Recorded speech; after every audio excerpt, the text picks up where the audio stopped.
Ditadura Civil-Militar, Governo Médici, capítulo 26.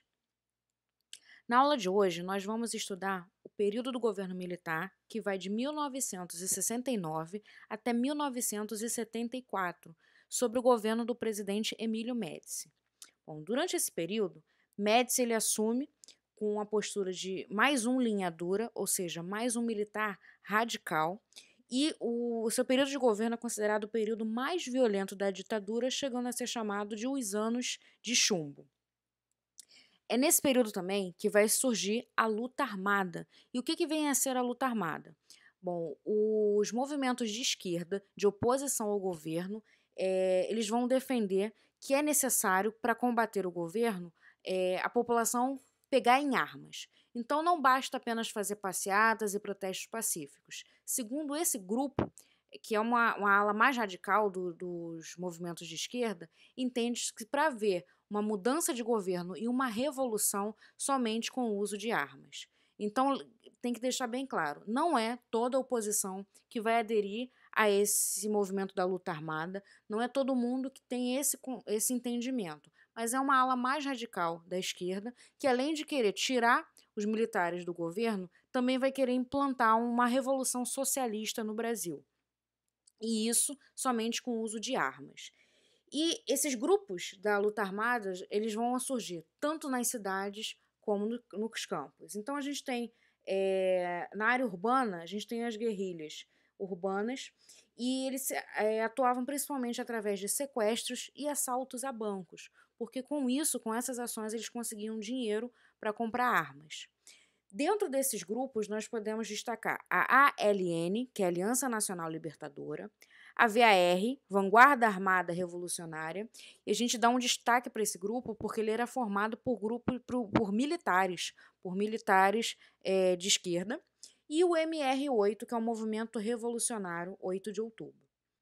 Além da guerrilha urbana, nós também tivemos a guerrilha rural, e para essa nós damos destaque para a Guerra do Araguaia, que aconteceu na região amazônica. O que foi a Guerra do Araguaia?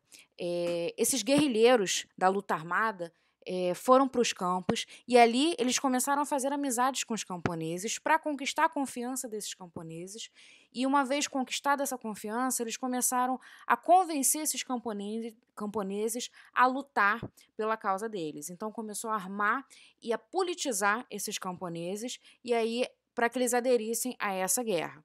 A Guerra do Araguaia ela acontece mais ou menos entre o final da década de 60 e década de 70, início da década de 70, e por muito tempo ela foi escondida da sociedade pela censura do governo, então a população não tinha ideia do que estava acontecendo nessa região do Araguaia.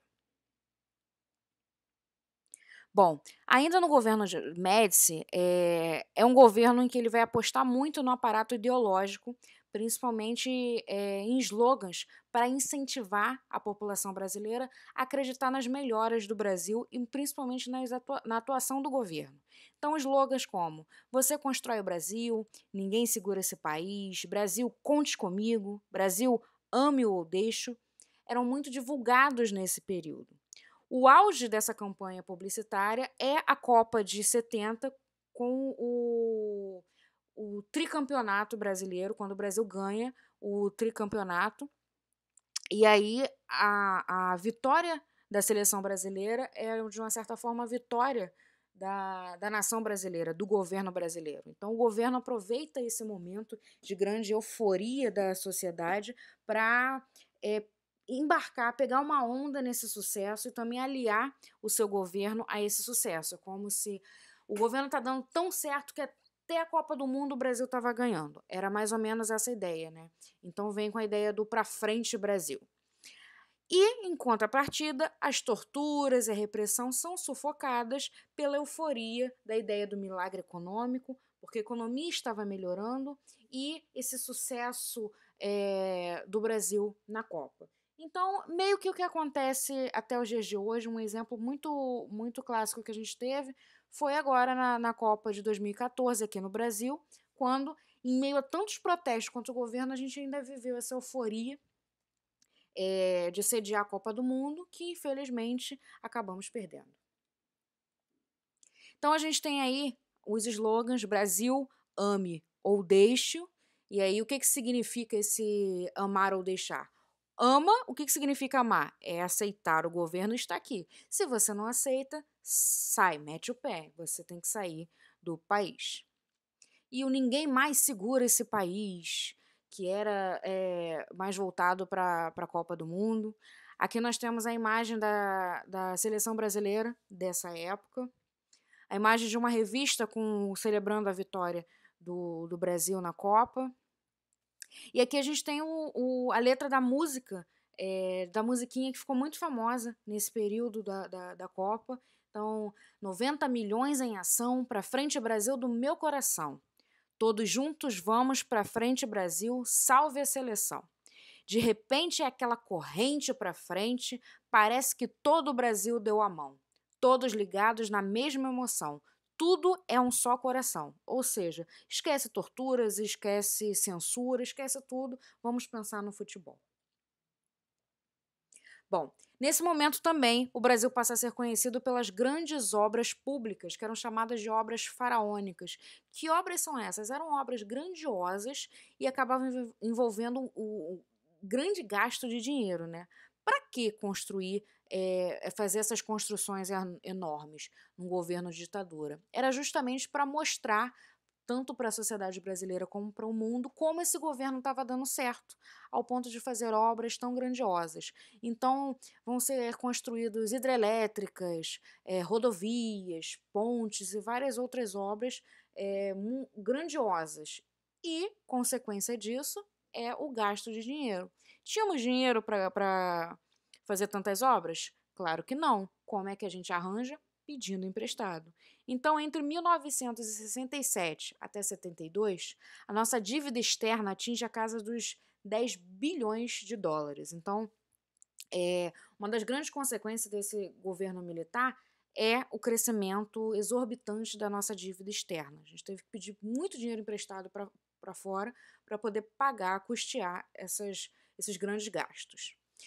O governo também cria o INCRA, o Instituto Nacional de Colonização e Reforma Agrária, o PIS, que é o Plano de Integração Nacional, e o MOBRAL, Movimento Brasileiro de Alfabetização. Esses aqui são alguns exemplos de movimentos criados pelo governo. Então, são pontos positivos criados por esse governo nesse período que a gente precisa falar também. Sobre o milagre econômico, o que vem a ser milagre econômico? É um termo que era utilizado para falar sobre as melhorias, os planos na economia que acabaram dando muito certo, por isso que eles eram chamados de um milagre econômico. Então, a gente vem de um período de grande inflação que passa a mudar de perspectiva, a inflação diminui e o PIB vai aumentando. Mas esse milagre econômico, ele só aconteceu porque ele estava baseado em 3 pilares: o arroxo salarial, ou seja, o congelamento dos salários, os empréstimos externos, né, os empréstimos estrangeiros e a repressão política. Então, como vocês podem ver aí nessa imagem, a gente tem, no início desse governo militar, uma inflação que estava altíssima, chegava a 92%, e 4 anos depois já estava 25%. Então, foi uma queda significativa. Assim como o crescimento do PIB também, que em 64 estava de 2,9%, 4 anos depois já está a 11,2%. Então, é um crescimento bastante considerável. Porém, uma das consequências é a concentração de renda, ou seja, parte recebida da renda que o país produzia não era dividida de forma igual, mas ela ficava concentrada nas mãos dos ricos, dos mais ricos. Então a gente pode olhar esse gráfico aqui e a gente perceber que a população mais pobre, no início da década de 60, então, por exemplo, tem aí uma renda de 17,7, em 76 essa renda cai para 11,8. De 27,9 vai cair para 21,1. Agora, a população mais rica, que corresponde a 5% da população, uma minoria, que tinha 27,7 no início da década de 70, em 76 já tem 39,0. Então, é um crescimento bem acentuado e aí a gente percebe, os pobres estão ficando cada vez mais pobres e os ricos cada vez mais ricos. que é um gráfico para mostrar como o crescimento da dívida externa, que, por exemplo, em 65 a gente estava na casa dos 29,0 e em 84 a gente já estava em 75,6, então é um crescimento bem acentuado. Bom, sobre o milagre econômico, quais são os principais pontos?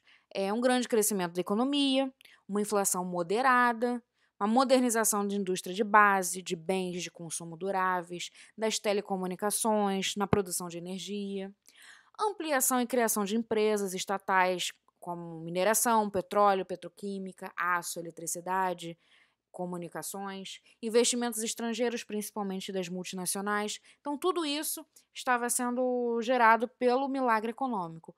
Mas a consequência disso era o arroxo salarial, a concentração de renda, com os ricos mais ricos e os pobres mais pobres. E essas obras faraônicas, que eram gigantescas e caras, resultavam no aumento da dívida externa. E aí, como exemplo, a gente tem a Ponte Rio de Niterói, por exemplo, um exemplo dessa obra faraônica, e a Transamazônica, que é uma rodovia que a ideia era ligar do Nordeste até o Norte, fazer uma rodovia que cortasse essas regiões, que ligassem as duas regiões. Essa rodovia foi criada, ela existe até os dias de hoje, mas ela tem grandes problemas de manutenção. Boa parte dela não é asfaltada, então o que acontece? Nos períodos de chuva, ela fica totalmente alagada e intransitável, e no meio da mata, então houve o desmatamento de uma grande parte da floresta, e além disso, com o tempo, essa vegetação volta a crescer e bloquear algumas partes, então, algumas partes da rodovia, então é preciso a manutenção. Então ela acaba sendo, foi uma obra cara e continua sendo a sua manutenção. Então esses são os aspectos desse governo de Emílio Médici. Agora vocês vão fazer os exercícios do livro, página 31 e 32. Vocês vão fazer os conceituais 2, 3, 4 e 5 e os contextualizados 7, 8 e 10.